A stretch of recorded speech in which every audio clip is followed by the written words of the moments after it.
Good evening and welcome once again to the Literary Hour. Happy New Year to everybody, and Happy New Year to you, Prof. Welcome. Yes, ma'am.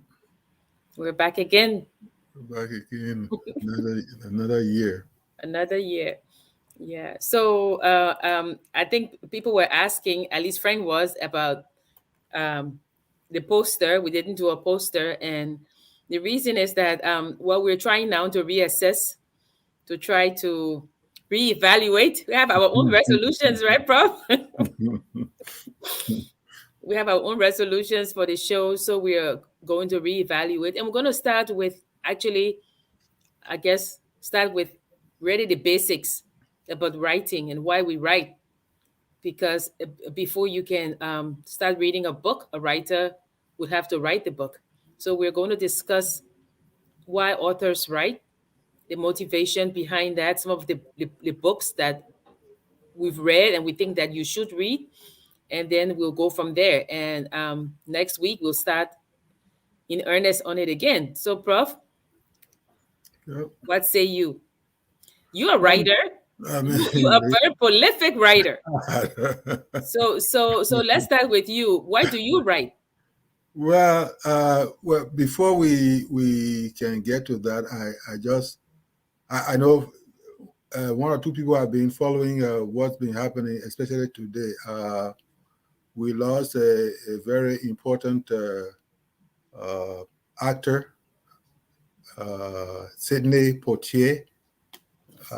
Yes, Sidney Poitier, and I just wanted to say never mind first to the immediate family and to those who have taken interest in his work. So I just wanted to clear that off Yeah, at 94 at that. yeah, he Yes. is. Mhm. Yeah, sorry. Go ahead. Go No, ahead. I said his spiritual autobiography is really worth reading.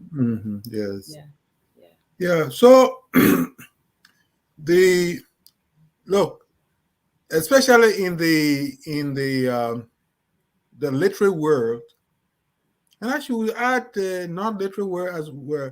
Um, in every individual there is a story.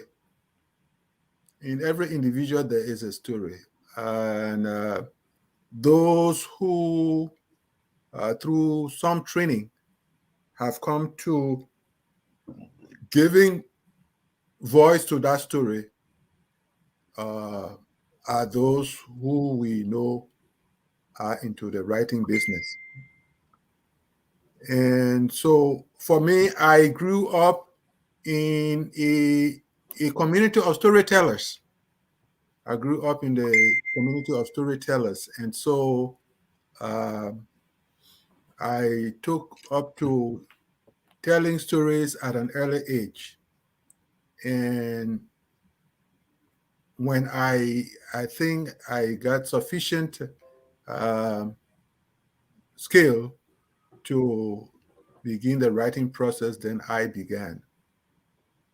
So the story preceded the writing.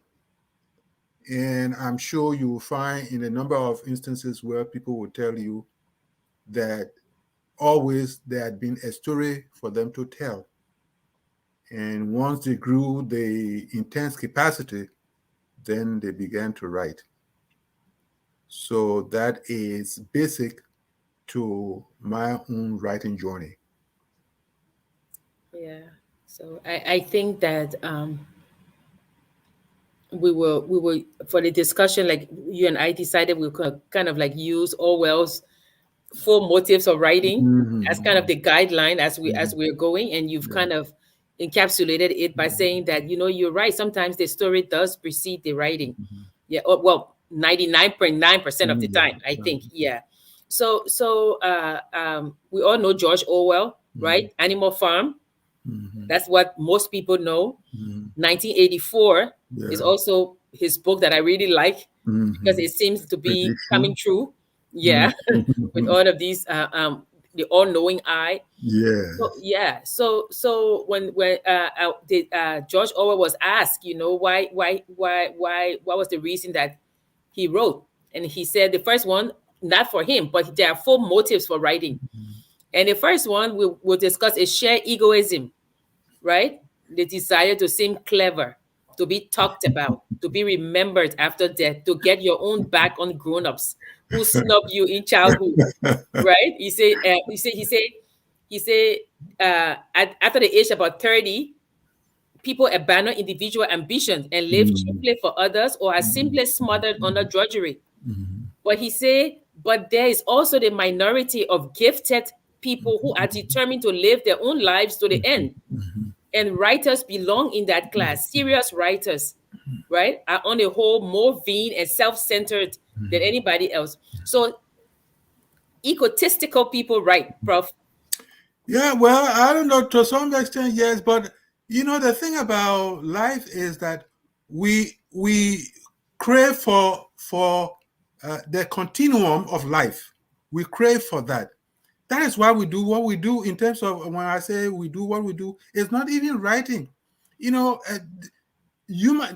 nature, the normal thing about human nature is to never die. Yeah. That is why we have children, for instance. That is why we do, those who are conscious of themselves, that is why they do things that people will remember them by when they face of the earth. And if writing becomes part of it, then what the heck? It should be that way as well. So if it is by that we talk about egotism and all that kind of thing, then that's true. So it's also to get back at people, because sometimes you read these stories, these autobiographies where they name names, and you and I, we differed one time when I said to you that like people who have an inflated ego, most of them, the kind of writing that they write, write autobiographies, right? And you and I, we differed when I said to you that I would not read an autobiography of somebody who's under 30. Remember, Prof? Yes, yeah, we talked about and you said, why not? And the audience disagreed with me. And I said, because that person hasn't lived. It's true that they've gone through some traumatic event. Yes. But I think that to actually live, I equate it to years. You must live, and you must see the impact of your actions.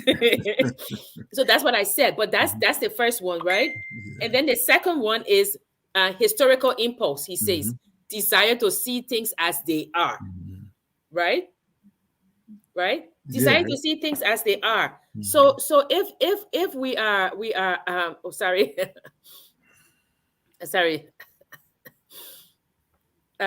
So if for example, Eli Aries or somebody who writes a historical book, right?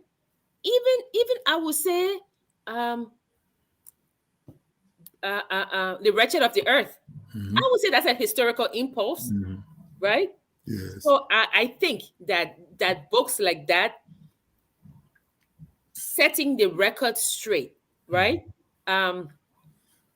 We have people in Liberia who write historical books. We have Yancey who wrote, right? Yancey wrote Ernest Jerome Yancey, right? Doris Henry. But those are historical impulse that they it's not being egotistical. It's just saying that there's something that I want to set the record straight. Now the thing is, will it be setting the record straight? Is that record really straight? Okay. Or is it straight to you? Maybe it's you setting the record straight, but it may not be the straight record. Yeah. So can you think of a book? Well, I can think of one. One written by Ernest. Yeah, well, I think the Alan Yancey, who was the vice president, is related to the Jerome Yancey. Related to the Jerome Yancey who wanted to set records straight and all that kind of a thing. Yeah. With the Fernando Poe and things like that. Oh, Prof, no, I don't even want to think about that thing. And then the third reason people write is the political purpose, right? Desire to push the world in a certain direction or alter other people's idea of the kind of society, right? Uh-huh. Yeah, and he says no book is genuinely free from bias, from political bias, Mhm. right? He said Oh, yeah, that's true. That's otherwise we won't have multiple perspectives. There there is a there is a particular moment that comes in life in the nation or something of that nature, and one, for instance, they the 1970s in Liberia, uh, if you ask two, three, or four people, they will come up with different perspectives as far as that particular decade is concerned. So it's possible, yes, And then, of possible. course, the fourth one is aesthetic enthusiasm, right? Desire to share Hmm. an Yeah, experience which one yeah, feels is valuable and ought not to be yeah. missed. Uh-huh, uh-huh. Okay, okay. I So, fall within that group. oh, Yes, that's that why you write, yeah, right? You write for aesthetic. yeah, aesthetics of it all. Yes. Okay, Mm-hmm. okay. But Prof, let's really look at some of the books that have come out Mm-hmm. and look at why these books were written, Mm-hmm. and if they have, if Why they, we think they were written. yeah, and if they have influenced anything, right? Mm-hmm. So Yeah. so let's look at Nelson Mandela's long walk to freedom, Yes. right? Uh-huh. Yes. Autobiography, Yes. yeah, right, Mm-hmm. autobiography, because Mm-hmm. he wants to talk about his life, Mm-hmm. right? Mm-hmm. And there are so many other books written about him, but And what was the purpose of him writing this book? and the thing, well, here is a man who, at we can say comparatively young age, uh, it kind of sprang in the palaver heart of the world. He sprang up in the palaver heart of the world, and people began to talk about him. And having lost 27 years away from these people, so that even legends were made of him, it was time uh, after leaving the prison to be able to explain himself. You before people knew it, you went to prison for nearly a, a generation. You were away from people's eyes and what have you. What happened to you? What did they do to you? What did you do to them? How do you feel now? I think those are critical questions, and that brings me to something I said uh, when I there's a little book I did which is called April 14. All the makeup of April 14, and in at the beginning of that book, I engaged Bacchus Matthews, and I said at that time I think Sawyer was opening his post presidency uh, uh, what is called well he there was this think tank he was setting up, and we met at that program. And I said to G. Bacchus, I said, you owe the Liberian people something. That he started smiling. And what are you? Say, what now, King Moses? I said, all these things they've said about you, all these things you've said, and what have you? Won't you want to write something about your own life and bring all these things together? Because it is one thing for someone to have served the public, whether officially or unofficially. It is one thing for that person to have served. And it is another thing for people to get a thorough understanding of that individual's actions and reactions. And that has to come in the form of a book, for instance, even if it is going to be a movie or a video. People have got to know what you do in that process is that you are setting the path. You are setting the path. You are creating a, a set of lessons for other people to follow. And if you don't do that, then you have not completed your process of engaging with society. And And that's one thing. yeah. Sorry, Prof.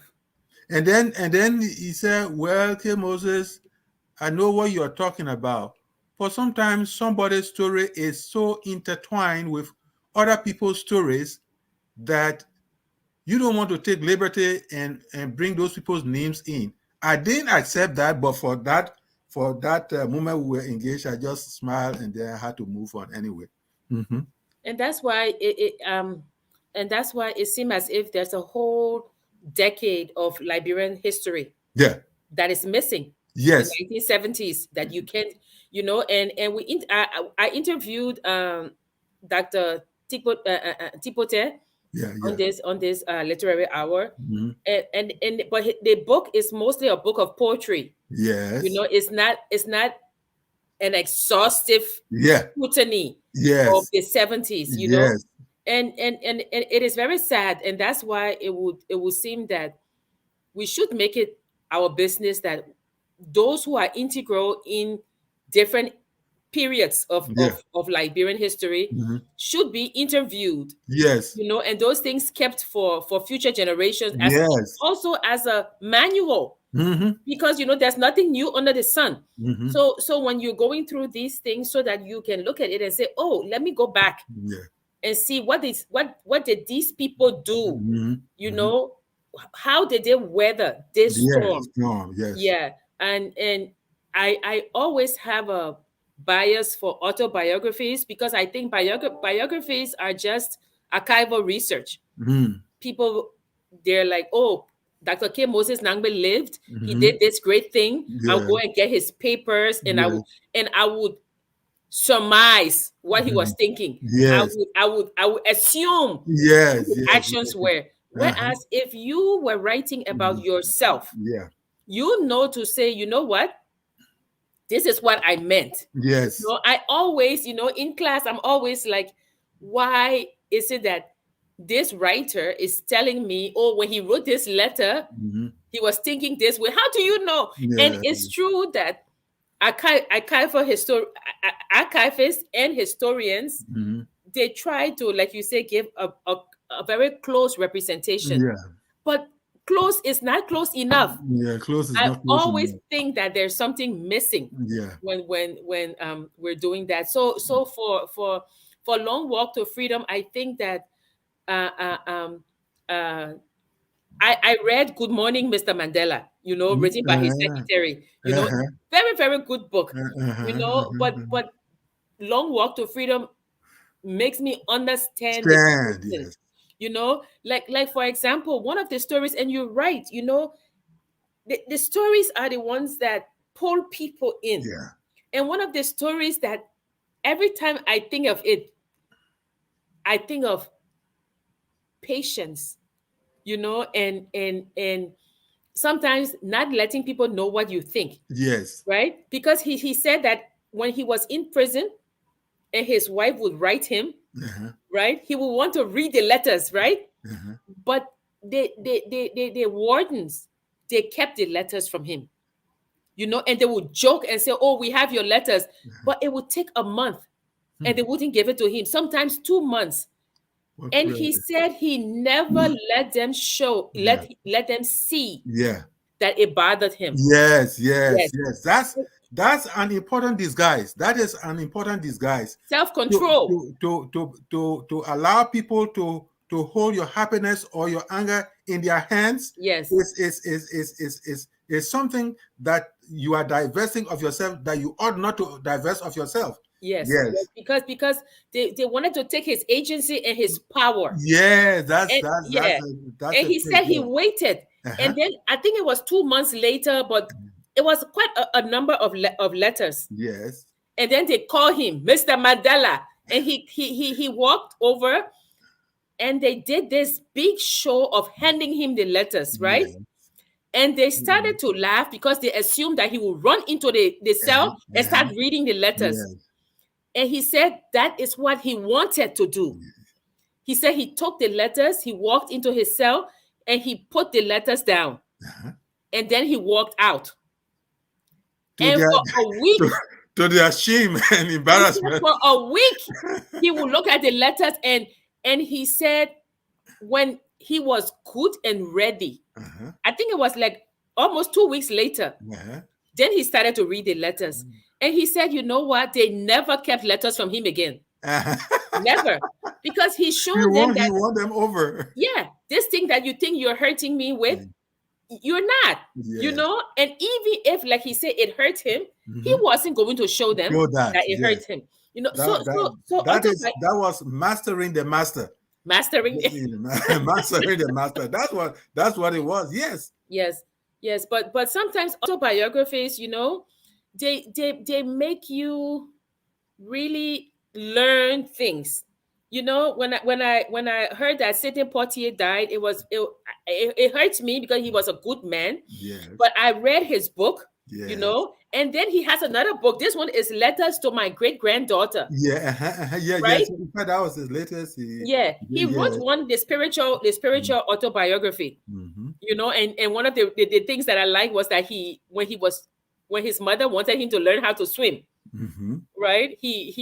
She took him to the ocean because they were on Cat Island. That's where he Yes. was born, and she threw him into the water, and he was spluttering. He almost drowned, and Yeah. he ran out of the water, and he ran to his dad for help, and his dad picked him up and took him back and threw him in. Connivance. Yes, Parental connivance. yes. But I mean, he talked about his struggles, how when he came to the United States, he had no food, no money, nothing. He talked about that. But in this book, Letters to My Granddaughter, I really like it because in this book, a lot of us, when we're trying to talk to our kids or want to write, we like, oh, I did this. But what I like about this book is that he's telling her also about his failures. Yes. He said, I wasn't always successful. Mhm. And even in my success, there were failures, Oh, yes. and he gave her instances and things that to say to her that this larger than life person you see before you Mhm. is only has feet of clay, Yes. that this person also has done things that they are not proud of, Yes. that they're yeah, so it's really interesting. I think authenticity is very much important, as we talked about it last time. Yeah, at the back of a book he says, I want Ayele, his great-granddaughter's name is Ayele.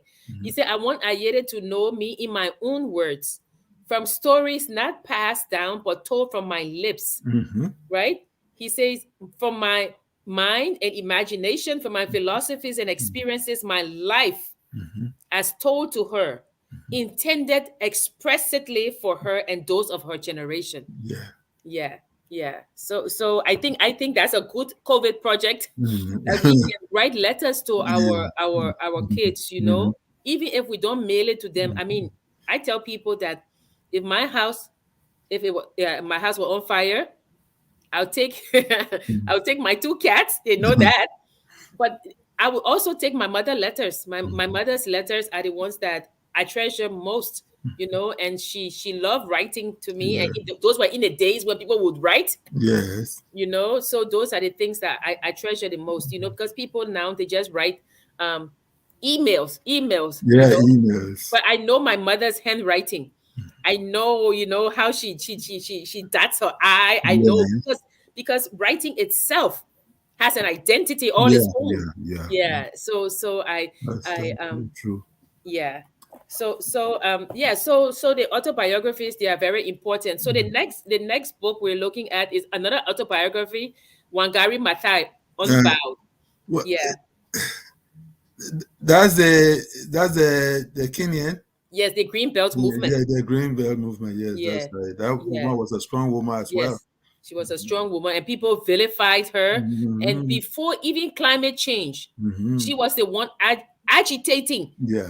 telling about climate change. And she started to plant trees. And the Yes. Green Belt movement was planting trees. She Mm. won the Nobel Prize, I think, Yes. Yes. Nobel Yes. Peace Yes. She Prize. did. Yeah, She did. She yes, did. and a lot of people don't know Wangari Maathai, Hmm.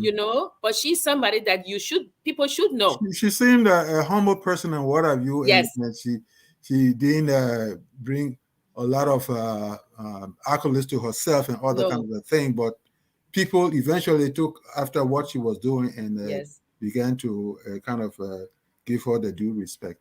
Of Yeah. course, in all things in this world, it is often said that if you allowed your head to be of the same height as all other person's head, nobody will pick you out.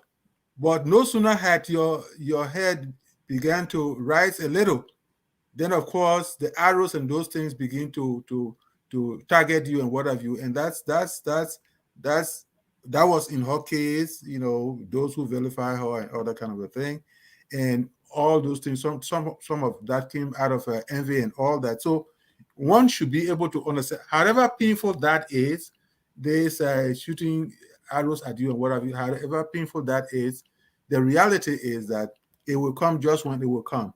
But you simply have to focus and do whatever you have to do.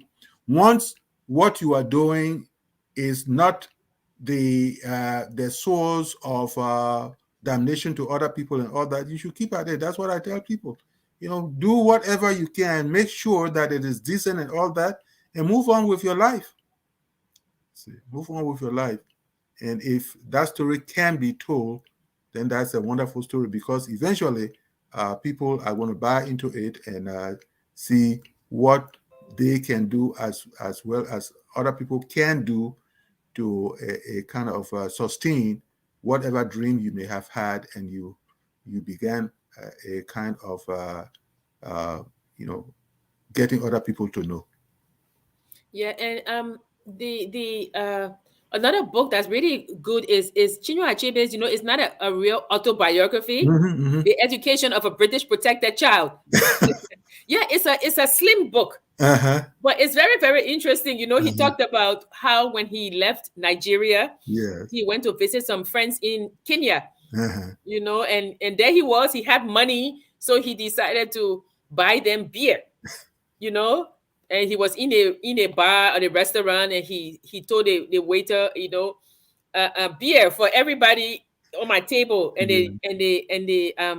the waiter is just looking at him, and he said, he looked at the waiter because he was speaking English, and he said, beer for everybody around the table. And then his friend told him, say, you can order beer here. It has to be a white person that will order beer. And that for him was a learning Uh-huh. experience. That's another book that it's a very slim book. Is that removed from Home and Exile? Yeah. It's a Okay. small volume. It's called the Education of a British Protected Oh. Child. Yeah, General, it's a sort of autobiography, but not uh-huh, yeah, a sort of uh-huh, autobiography. Then we have Things Fall Apart, uh-huh. which is Anyway, which is I um, mean, yeah, nobody needs to know yeah, that they most should read people that should book. know that. And to my shame, I didn't put Guyana Pow with that. But people should read Things Fall Apart, yes. because I think Things Fall Apart, it is simple and yet complex. Mm-hmm. It is it is it is it is it is the seen and the unseen. Mm-hmm. It is the I don't know, Prof. This book moves me in a Yeah. way. I was Thank- very happy that mm, Cornell chose this book. Cornell mhm. has a freshman reading book that all freshmen have to read. Oh, is that right? Yeah, the first year, and the first time they ever did it, they chose Things Fall Apart, and then Okay. Chinua Achebe came to Cornell, Oh, wow. from Brown, and this book, because it shows also how, I guess, how tenuous Mm-hmm. family ties can be. Mm-hmm. I think it also shows how, when people start to question things, Mm-hmm. like if some traumatic event happens, like the killing of Ikimifuna. Yeah, it's, That is why, what's I forgot, Nuoi mm-hmm. went Oh, to the yeah, church. that's right. That Yes, his son. yes. His son. And the thing about it is that Nui uh, was, in a sense, taken after uh, uh, uh, the guy's father. He was taken after his grandfather to be a lazy man. Okonkwo's father, as we got to know, was very lazy. When people were planning to get into hard annual work, communal work, that was the time he took to go singing around and drinking and other kind of a thing. So Nwoye was taking after his grandfather and a bothered Okonkwo until Ikemefuna came into the house. It was Ikemefuna who brought UFO fire in the house that also consumed Nwoye.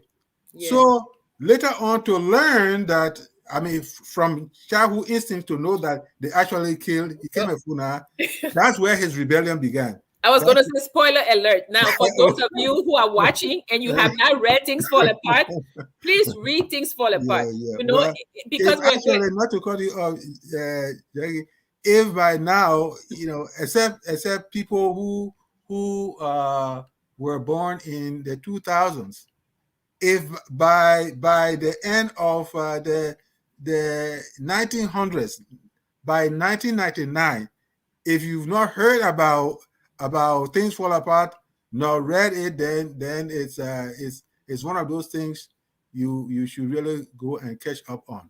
Yeah, you should read Things Fall Apart. Really, you know. And one of the things is that whenever they are having a meeting, and Okongo's father will go to the meeting, they will say, "This meeting is for men." So they will just insult him right away, you know. So, they will say it's for men. So you see, just like in life, well, not always, but almost always, because Okongo's father was lazy, Okongo became strong. Yes. Okongo became the yin to his yang. The total opposite. Yeah, the total opposite. And But you know, Prof, one of the things in the Igbo culture, and I may be wrong, but one of the things that really drove Nwoyi to embrace the white man religion, as they call it, is that in the Igbo culture, there was no room for forgiveness. If you look at it, right? Because Okongo, he broke the feast of peace. Yes. Right? Okay, so Okongo broke the feast of peace. But the punishment that was given him was too much. And people, it's true. And then when Ikemefuna came to live with Okongo, grew up in Okongo's household, and then for the oracle, right, to say to them, now you have to kill Ikemefuna. Yes. And Ikemefuna, when they were taking him and they told him he was going back to his village, when he said, my father, they have killed me, Okonko, who need not have struck the blow, remember? Yes. Okonko didn't have to kill Ikemefuna. Ikemefuna was going to die. The people who were taking him were going to kill him anyway. Yes. But when he ran to his foster father, Okonko, and said, my father, they have killed me, Okonko, not wanting to be weak like his father, killed Ikemefuna. So when Nwoyi saw that, he said, but the white man's religion is one of forgiveness. You see? So I think that sometimes it was the unforgiving nature of the Igbo that drove. Well, it's more of one has to place these things in the cycles of growth. Okay. And they being in the tender cycle of growth, not understanding all these things, I guess, was something that also drove Nwoye.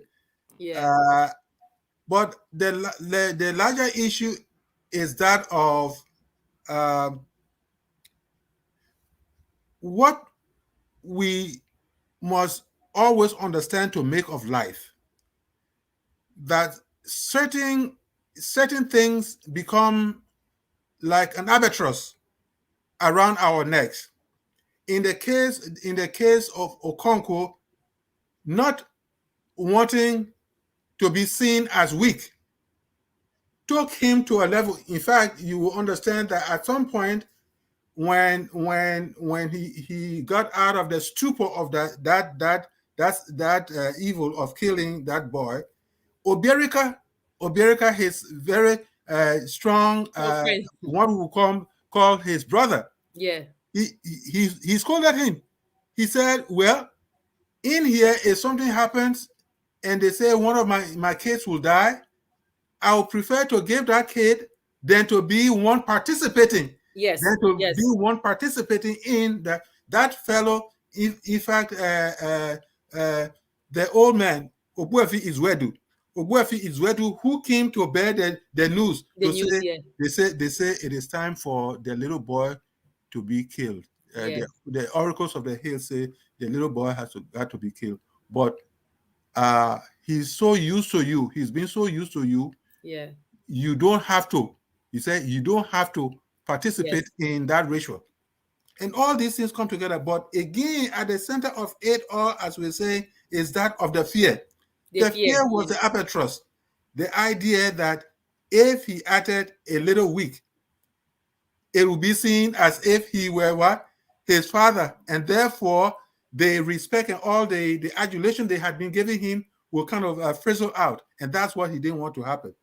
The Yeah. idea, I think then Okonkwo is more like a symbol of this thing that can happen to you if you want to move away from something that would diminish your personality, something that would diminish your. That is the same thing that happens in our lives as we are. There are certain things we are proud of our parents or what have you, but there are certain things maybe even when they were living, we didn't find favor in, and therefore we will try as much as possible to a kind of recede from such things that they're doing. If my father were a drunk, I think at some point I wouldn't want to be what I won't want to be associated with drunks, and therefore I would try as much as if it were a taboo. I would try as much as possible to kind of pull away from it. That's the same thing that was happening in the case of Okonkwo, and maybe we have to cut some slack from all that. Yes. Anyway, And then let's see. One another book that people yes, should read, Prof, yes. is uh I can go um back to the list. let me yeah what is the list? The Is list it there? no, God's Bits of Wood. God's based God's on Bits of Wood. yeah, Usman Semben. yes, man, yes, that's right. Yes. And again, you see the things, you see things fall apart. You see God's base of wood, and even you see concubine. Actually, I have the Concubine right here. Oh, very Elegy. good. Yep. If you bring all of them together, if you want to understand the phrase typical African, Yeah. you want to go to those books. And even though those stories are fictional stories, the thing about it is that within the fictional stories, they can give something of Africa. Yeah. They Yes. can give something of Africa. In God's Base of Wood, uh, there, there is The the women. idea. There's the idea of a taboo. Yeah. At night, you in so many African villages where actually typical African lies, the idea of typical African lies, you are dissuaded from calling somebody by his The or name. her real name. Yes. And that is all the reason why when they are referring to those people, they say God's base of wood. Yes. That is why we have fun names. We call in some part of Kwa, they call them Bikine. In other words, they are the fun names you shout out, but because some people might not know those fun names, somebody cannot easily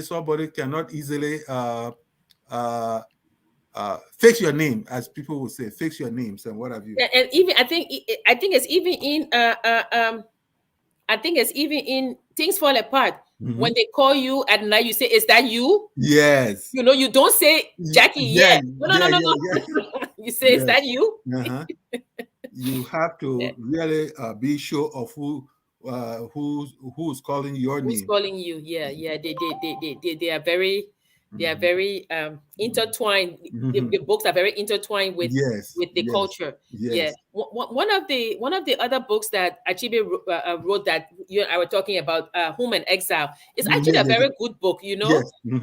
because this book, I think, more than most, they talk about this limbo, Mhm. that you know how even Americana, right? Yes. This book about this one, Americana by Mhm. Chimamanda, Okay. yeah, Adichie, you know, and that's a very important book too, because it shows you that, you know, when people leave and come to the United, or come abroad to the Yes. diaspora, Uh-huh. you know, it is almost like they're in a waiting place, Mhm. right?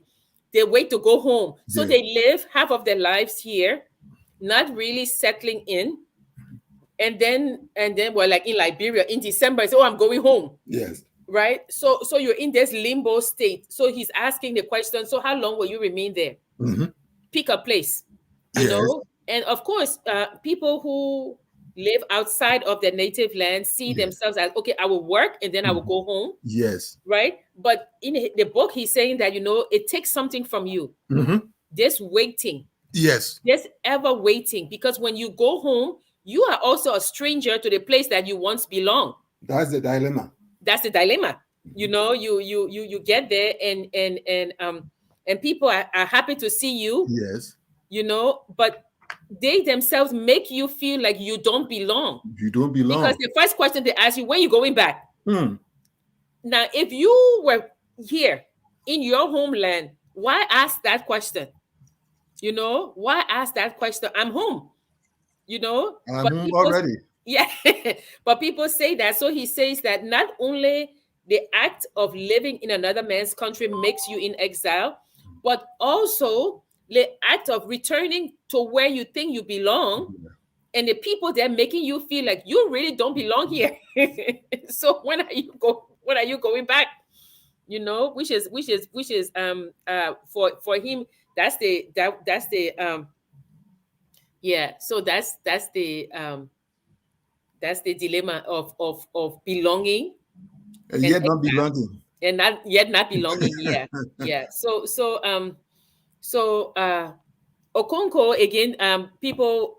Someone. Samuel Johnson just sent me a message, says that his action represent what he considers the tension between fear and rebellion. So, Prof. Okonkwo, fear and Okonko rebellion. and rebellion. Yeah, I don't know if he Well, rebelled in yeah, any way. that's Then you have to come and you have to post your comments and justify your sentence, or it, your words, because I don't think so. I think that Okonko, more than most of the people in that village, he didn't rebel in any way. no. He wanted to be the bee's Yes. knees. Yes, he wanted to That's be the where he bee's knees. was. That's where he wanted to be. And again, it's got to do with you arrive at a point in your life. You've got to a point which is like the apex. You Yeah, call it the apex of your life, yeah, and you don't want anything at all to tarnish, to diminish the value that you have built for yourself. yeah, Uh, do you want to say, in the case of rebellion, do you want to talk about the admonition by Umar Ogbuefi Izwedu, that the guy calls you father, therefore you should not kill? you should not kill him. Yeah, You will not call that going along. You will not call that rebelling from Umar Ogbuefi Izwedu. No, fear, yes. In fact, from the very first page of the book, they tell you that this guy was orchestrated by fear. This yeah, guy was, conducted by fear. And so everything he did, he remained restless. When it came to the point of, you know, defiling the, the week of peace and what have you, he did that because he always wanted to show that he was strong all the time. So anything to slow down the progress of going to work and what have you, oh no, he didn't take it kindly. one thing in Okongo's favor was that he loved his daughter. Oh, Oh, that something about parental love. Sometimes it gets to a point that you spoil a child, and that was the case. That was the case of the little girl. But of Yeah. course, you will understand that Yes. the mother, that was the only child. Yeah. The mother, in fact, it is said that in that village, children, if you ate an egg, it meant that you were spoiling you were spoiling that child, and therefore, but that lady who always in the corner gave the little girl eggs and all that Eggs. kind of a thing. Yeah. Yeah. But if you have the time, those of you who are listening, buy Guana Pao. Uh-huh. Let's push our Liberian books. Buy Cotto Reeves' Inappropriate Medley. Yes. Buy Vamba Sharif's books. Buy Augustine Sharif, In the Nature of Shadows. Yes. Buy the Liberian books, because Guyana Pao and Love in Ebony, Prof, Mm-hmm. written by two Liberians. Yes. It's strange, and we always say that these men wrote about strong women. Yes. Those are feminist novels, Mm-hmm. That's true. Yeah, That's those are true. feminist novels, Mm-hmm. and then you got so you have these two feminist novels. Then you can't spot it. Baltimore can bring a tenant. Murder in the Sour Patch.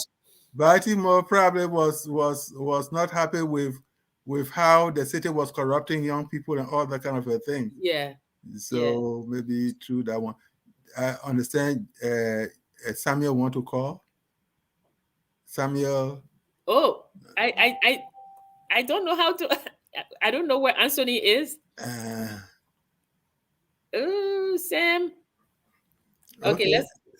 Why Anthony is trying? Let's go to comments and see if yes. And Sam, you can call my phone, and you can Mhm. and we can hear you. I guess if you want to defend yourself, call my phone, and then we can. Jackie, they can call the number on the screen. Oh, okay. He can call the number on the screen. Okay. So Mhm. Sam, you can call in. Okay. So we're on comments now. What? Well, is Sam calling in? Mhm. Mhm. When he Okay. calls, I will let you Okay. know, Okay. Jackie. Okay. You can do So your let's comment. start with Jerome Gamer. He said, "Hello, my people. I'm ready for class." Jerome, you're gonna come on one day, and you're gonna tell us what you've learned so far. Samuel says, "This is one of the best I've ever heard out of Mama Liberia." Oh, thank you, thank you. Margaret Mapu Dyson say, "Hi, Jackie. Hi, Dr. Nagbe. Good evening to you both. Yes, ma'am. Good How evening. are Good you, evening, ma'am." Maggie? Yeah, autobiographies tend to Insecticide. exercise or embellish the truth, but in most cases, they are closest to the actual happenings than most historical records. I Yeah, that's true. definitely agree with you. Mhm. But although they can be a little biased, but autobiographies, I agree Mhm. with you. Mhm. Yeah. Especially the ones that are told decades after the occurrence, they are romanticized and full of conjectures. I think so. I think so. Mr. George Lobo said, "My favorite show." Thank you, George. No. Augustine Sherry said, "Things Fall Apart" is one of those books that really create in me the hunger to read African literature. Could you please add The African Child by Kamara Lay to the list? Yeah, Yeah. The African Child, that Mhm. was like the first book they told us to read. Right. Yeah, Like, come on, like, Jefferson Coco said, "The center can't hold." That's the oh, one for things for fall for apart. Things Fall Apart. Yeah. Mhm. Oliver says, "Best book in Liberian history literature is Murder Kisawa." Ah! You say best. What's your criteria? The Well, Tene went to the city, I got right? corrupted. Yeah, and we know what happened in the cassava patch. Yeah, and No, actually, I but it's unfair to throw Tene under the bus. I think it's got to be Kema. Yeah, because but came out sport Tene. that's right. That's You what it know, was. And, yeah, selling Tene to men for money I and know the thing about it, you go to this person and that person, and yeah. But also, you must also understand another thing in that book is is the the part that was played by the parents, Mhm. right? They were old. They Yeah, needed you know, creature comforts, yes, but they should have taken a stand. What kind of stand did you have taken? Oh, prof, they should have taken a stand. But what I'm saying is that when poverty comes in, they themselves were dependent Yeah, you see. on Tene and Kema. Yes. Yeah. And that should be at the heart of the matter, because these people, I almost said they had wasted their life. I shouldn't say that, because it was, the thing about it is that these people have grown to a point now where the little thing they will get to eat and say, my son, just give me small thing, or my daughter, just give me small thing. They owe me, yeah, he ain't get long to live. They owe my, yeah, she ain't get long to live. So I coming into your battle, nothing. Your romantic battle, I'm not part of it. All I want is something to eat, and when the time comes, let me leave. I think to a certain extent, we should also say that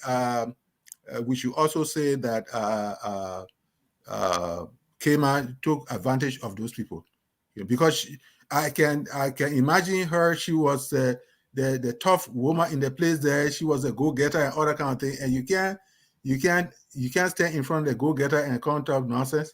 They'll put you in your place. Yeah, Jefferson Coco said he chose the rain of the night. The rain of the night, yes. Okay. Sankaulo, Rain of the Night. Yeah, Rain of the Night is also a good book. Yeah. And Red Dust on Green Leaves. Oh, by John Gay. Yeah, his wife yeah. just passed away. So is that right? Yes. What about himself? I don't know. But Okay. Judy Gay passed away. So we say sorry to the family. Daniel said Okongo and Ikime Funa's situation, though not under the same circumstances, resemble that of Julius Caesar and Marcus Brutus. But Ikime Funa did not betray Okongo and Daniel's. Ikime Funa was a child. Yeah, Ikime was actually, in that book, what happened to Okonkwo in the end, it was almost like a curse on Okonkwo, because the child that eventually died, a son who died, was just about the same age of Ikemefuna. Yes. Yeah, Ikemefuna when he died, when he was killed. So the whole thing about Julius, I know you want to draw some comparisons, but well, if you turn it around, and Julius Caesar is Ikemefuna. Well, okay. And Okongo is Brutus. You can say that, but because Ikemefuna really loved Okonko. Yeah, he did. Yeah, he did, which was very, very sad that Okongo took part in killing Ikemefuna. Yeah.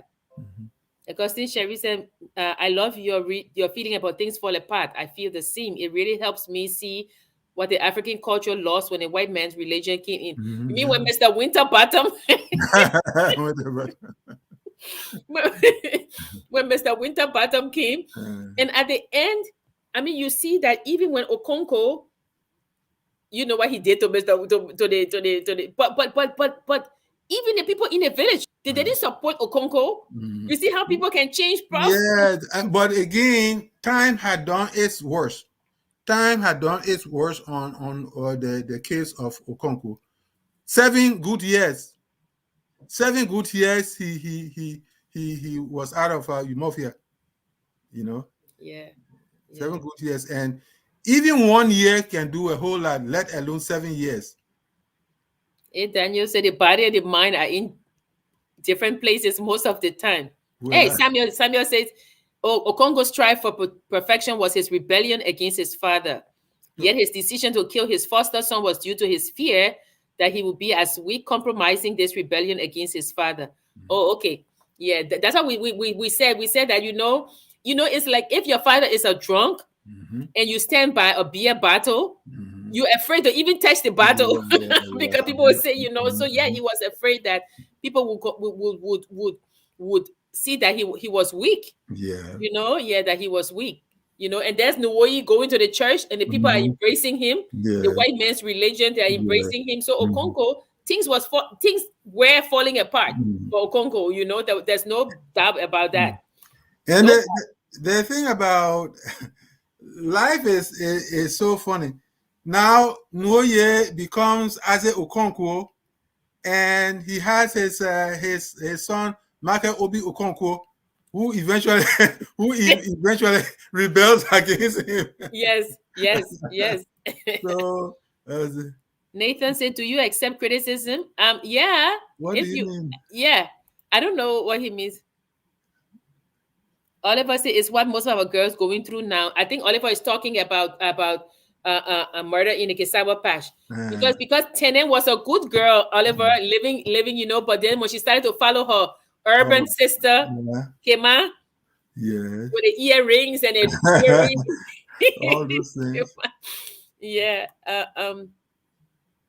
Oh, talking about the closeness and the betrayal. Okay. Closeness and betrayal. Yeah. Closeness to whom and betrayal from whom?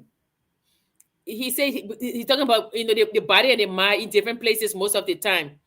So I think that's what he says, that Ikimifuna and Okonkwo's situation do not under the same circumstances resemble that of he says that's what he's saying, because of the closeness. Brutus was Okay. close You to see, Julius Caesar. that's why these things, when you don't clarify them, very good. Yeah, Now, that's good. if the comparison has to do with the betrayal and the Yeah. closeness, then of course, okay. Then of course. All right. Yeah. Yeah. Okay. Yeah. So I mean another book. Okay, so we another book that guess not an African book, Nervous Condition we have, but I read an autobiography that's really good. It's by Inola Oluko. They don't teach this. It's very, very interesting about racism and her struggle and things like that. Okay. And I think people should read that. I think is a very good book. And then, of course, there's the Concubine by Ilichi Ahmadi. Yes. The Concubine, and sometimes people wonder why certain people don't get married at all and all that kind of thing. That looking at that book, you get a sense of maybe there might be something in the underworld or the invisible world that leads to that and all that kind of a thing. And of course, we have our own Animal Farm.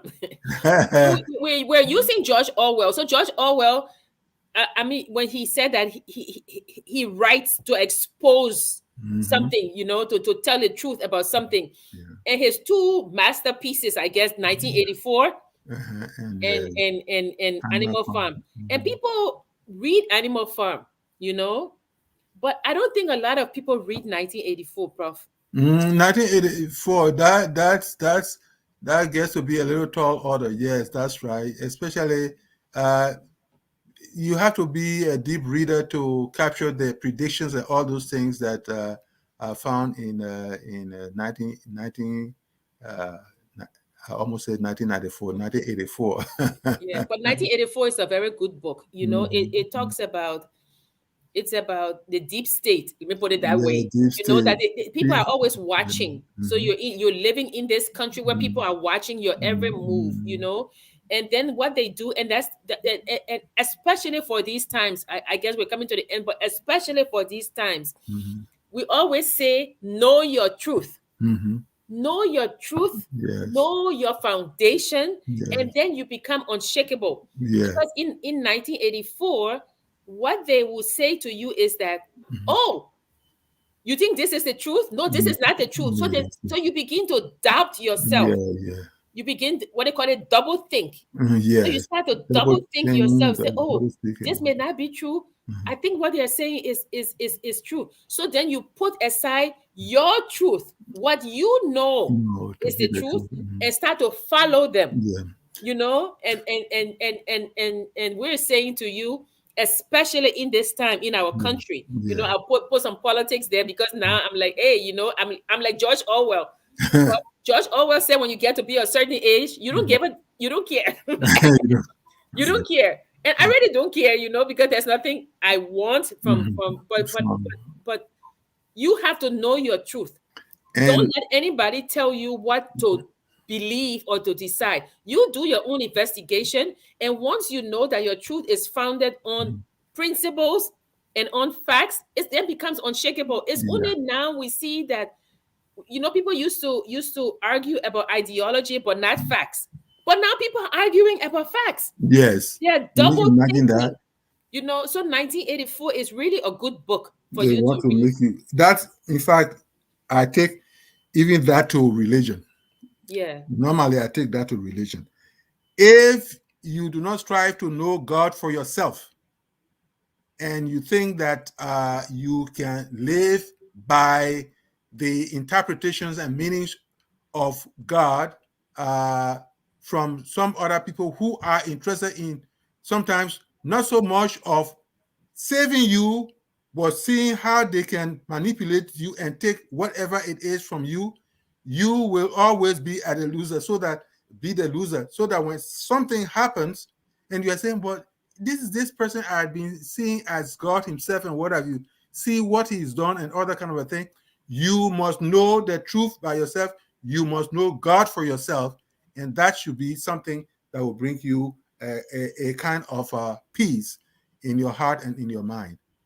Yeah, and value education. I mean, we're talking about literature, I know, but there are books that teach values, Mm-hmm.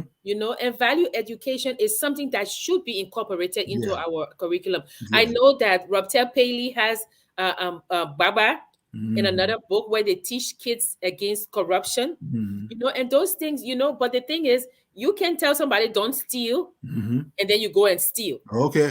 I think it was a book I read. I don't remember one where they said the guy, he was working in a mine, Mm-hmm. right? And he was very religious. And every time he would go home, he would say, God was with me today. Oh, I stole Mm-hmm. this diamond, but the people didn't see me. So how can God be with you and you're stealing I and you know. say God is with you? Oh, Yeah. God. So I think we need to really inculcate in our children, because by the time you get older, Yeah. the values are set. Yes. You have to inculcate these, even if maybe they're teaching murder and sour patch in schools. I don't know, but Yeah. you Yeah. must Yeah. start teaching the Mm-hmm. kids about that's why I kept saying last time, November 29th should be a day of volunteering. Mm-hmm. It should not be a day where our young kids go pack in swimming pools, Mm-hmm. have dressed Yeah. and Yeah. dancing around. Well. That's the day that you should say civics in action. Mm-hmm. Let's go and clean up a specific area. Yeah. That's what should be done. Daniel said you are absolutely right. When poverty comes in, we tend to sometimes compromise our values. Thank Mm-hmm. you, Daniel. I'm glad that you said sometimes, not all the times, because Mm-hmm. wealthy people, I think they compromise their values quicker Mm-hmm. because they have a status to maintain. Yeah. But I do agree with you. Hmm. Tobasi said, where do Liberian writers and authors sell their books? Do we as a society have a modern bookstore in Monrovia? Do we have a modern library in Monrovia? Do we use our own books in our schools and universities? Mm-hmm. Are we as a society encouraging young writers, new authors? Are we teaching them how to make money from their labor? Mm-hmm. Do Liberians understand the economy of becoming a writer and an Mm-hmm. author? That's A legitimate issue. modern library, I think, is Leopold, who is he and friends from Canada are building a modern library. We do have smaller bookstores. I mean, my father ran a bookstore for over Mm-hmm. 10 years, 15 Yeah. years. Yes. I grew up in his bookstore. I used to Mm-hmm. hide the books to read. Mm-hmm. Mm-hmm. But we do need these things. That's what we're talking about, a holistic experience. Mm-hmm. That you don't just send your child to school. Your child goes to school, then they come back. I think we're talking about this last week, Prof, Yes. when we said that you can be literate and not educated. Mm, yeah. Because Yeah. literate means you're reading and writing. You Mm-hmm. have the skills to read and write, Yes. right? But it gives you the skills to gain an education. Yes. So when a child leaves school, the child has become literate. Yes. They learn to read and write. The education comes with the interplay. Yeah. They start to discuss. Yeah. Oh, I read this. What does this mean? Mm-hmm. Let me discuss with you what I think it means. Mm-hmm. That's the education of a person, Mm-hmm. and we don't have that. But Tobasi, I would say to you that things are moving up. As Prof said, we have the Liberian Association of Writers. Mm-hmm. We have very strong young poets like Olu Bestman. Mm-hmm. We have writers now, Yeah. and one is on this site, Augustine Sharif. We have books Yeah. written by Liberians, and that's why we urge people to read Liberian Yeah. books. People were all over, oh, this girl who spoke at Biden's inauguration, Mm-hmm. she did so well. That girl is an excellent poet. But also we have our own Cotto Reeves. We Yes. have Patricia Jabber Wesley. We Mm-hmm. have our own K. Moses Nagbe. Mm-hmm. I don't see people rushing to buy those books. Mm. We have to buy our own books and we have to read our own books. Mm.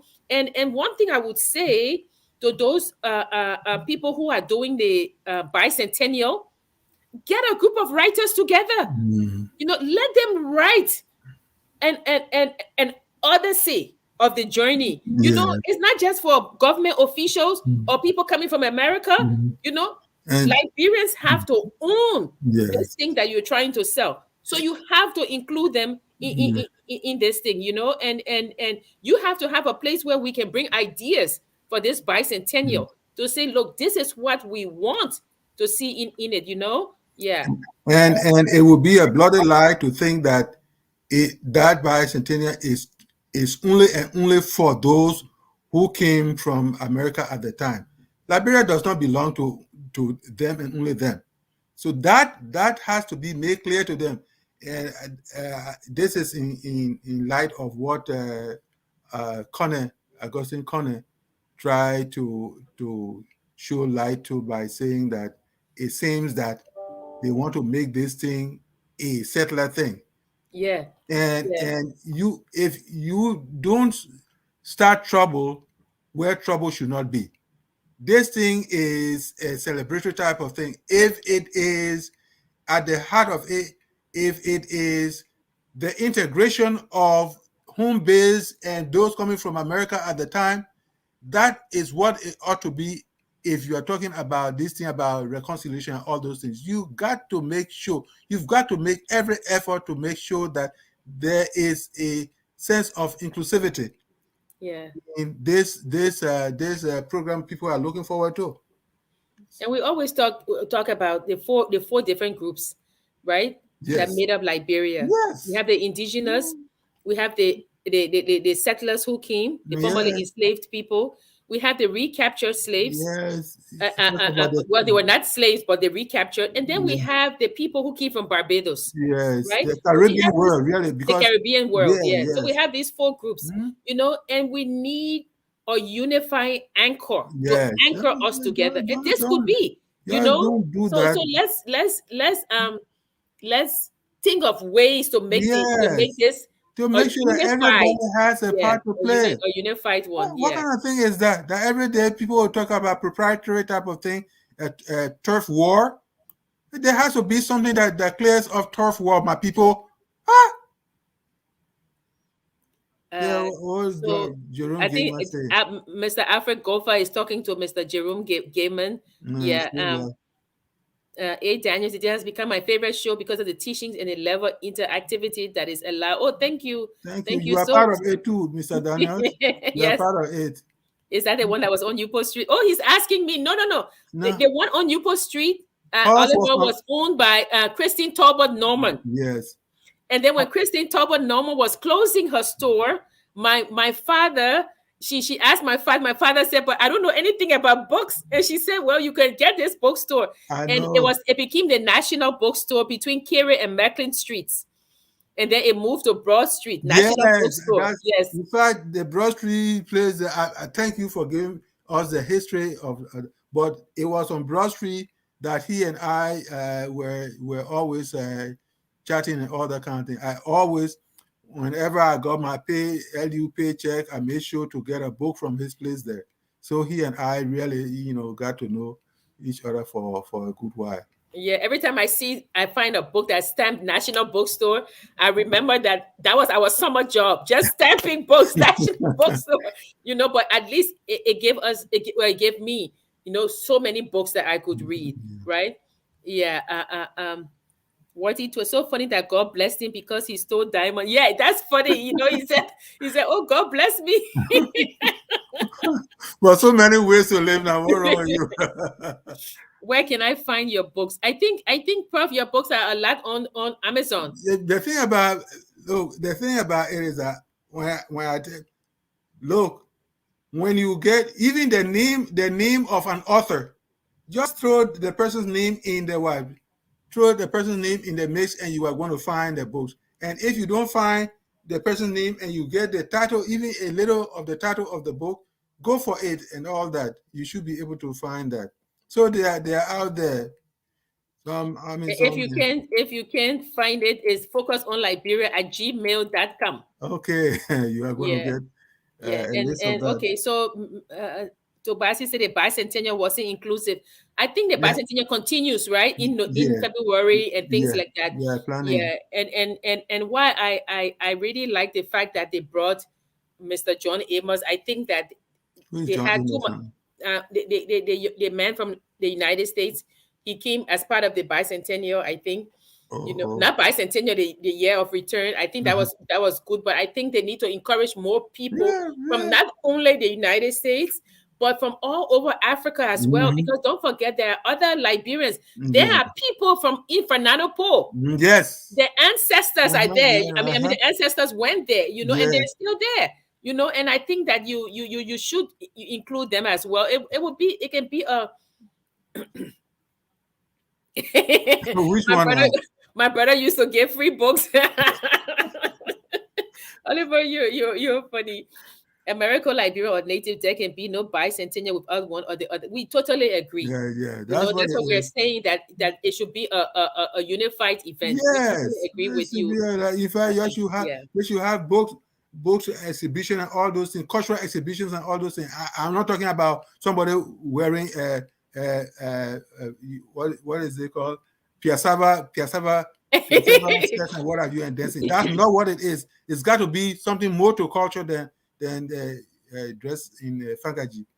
Yeah, Daniels, I don't know which bookstore you're talking about. The bookstore on Newport Street, it was owned by Christine Talbot Norman. It was when you pass Newport Junior High School, you're going up towards Benson Street. Mhm. There was a bookstore there owned by Christine Talbot Norman. Mhm.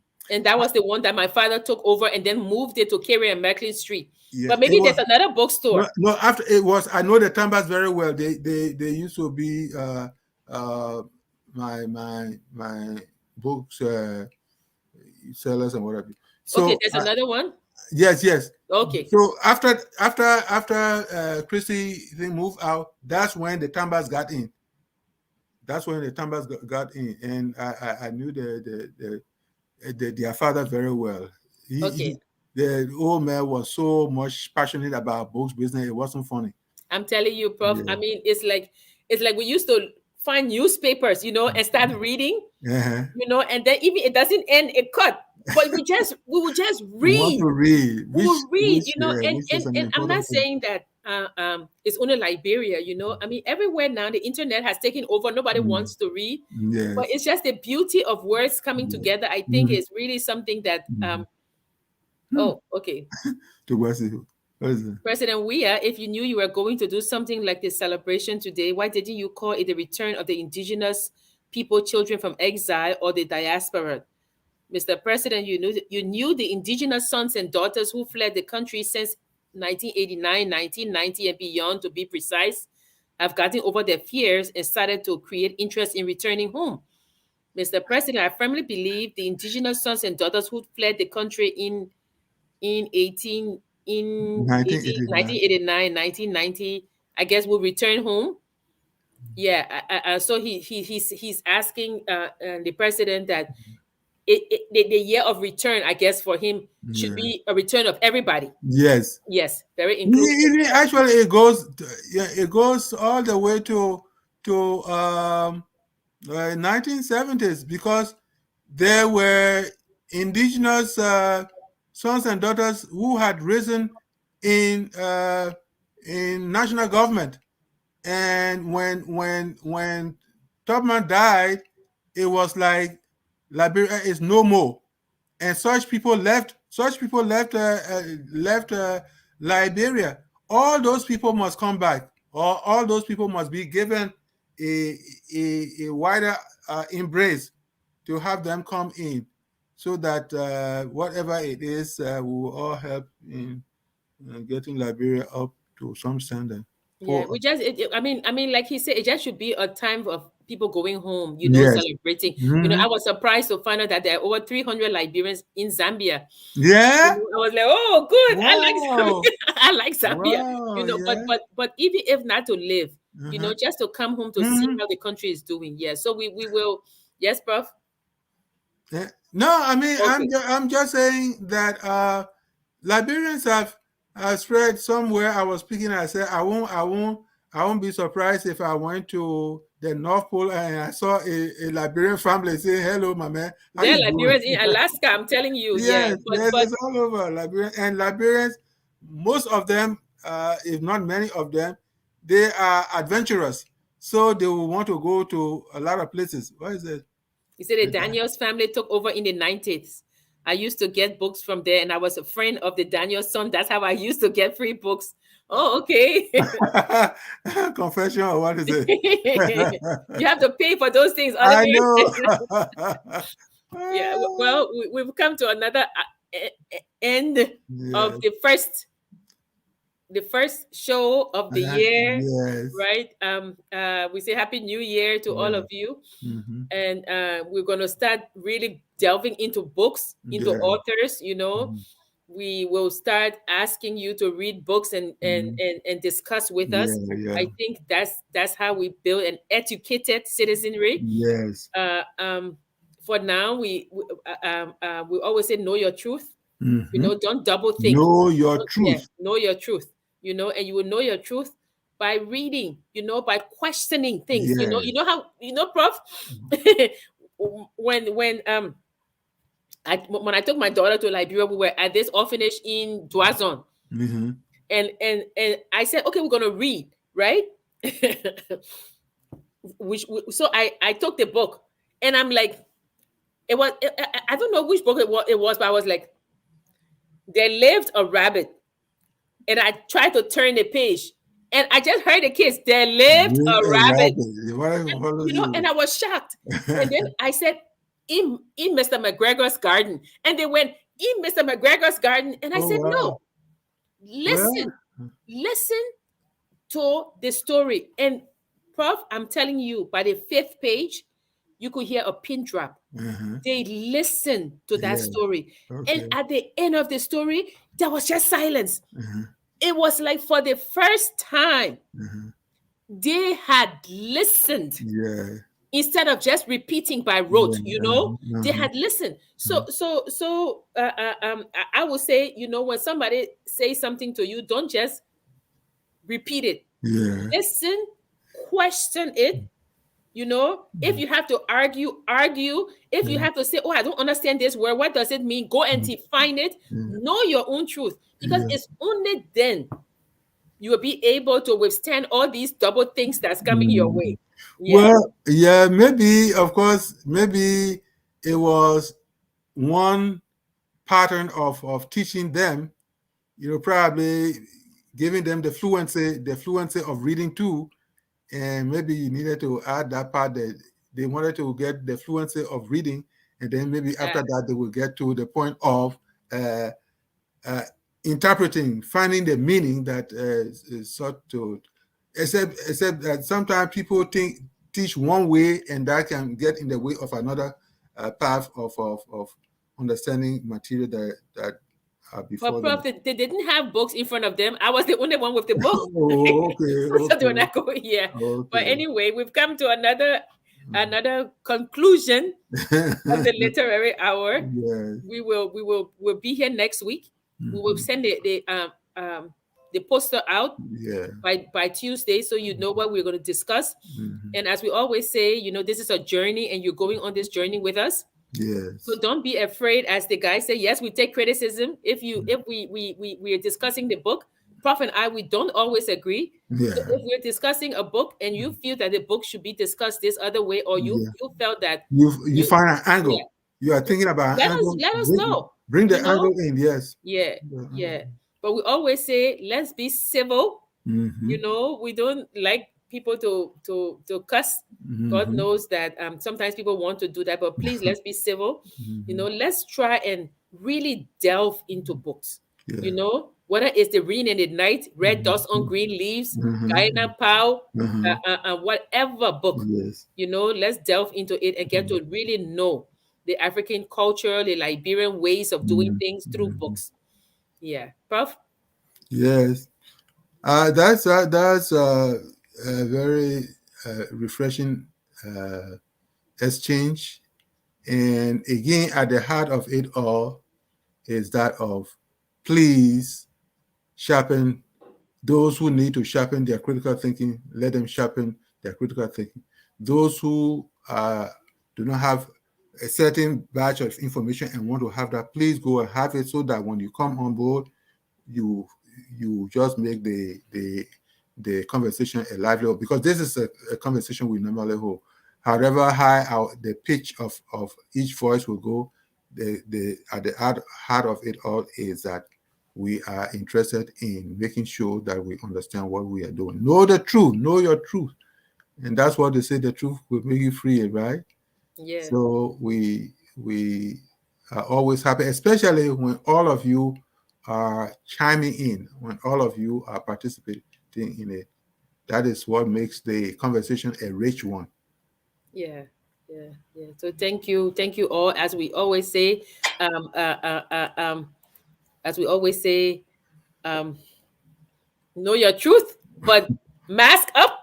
Tell your friends and family to mask up. This thing is no joke. No joke. They've pushed our going back to school to January 18. I'm not complaining because it's cold outside. But we pray that this thing passes over soon. Yeah. You know, and mask up, please be safe.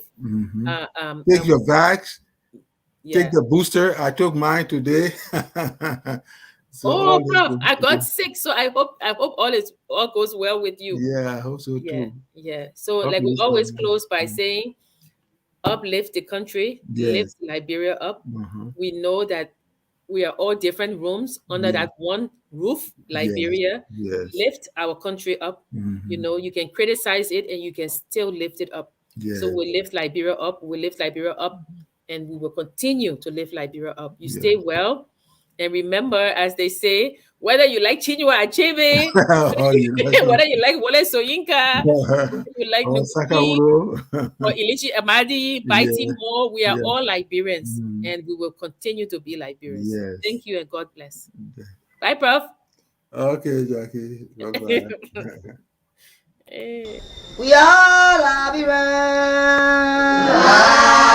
Liberia is our home. Liberian people, Liberia, all we want. Liberia, Liberia, all we want. Liberia, Liberia, our father.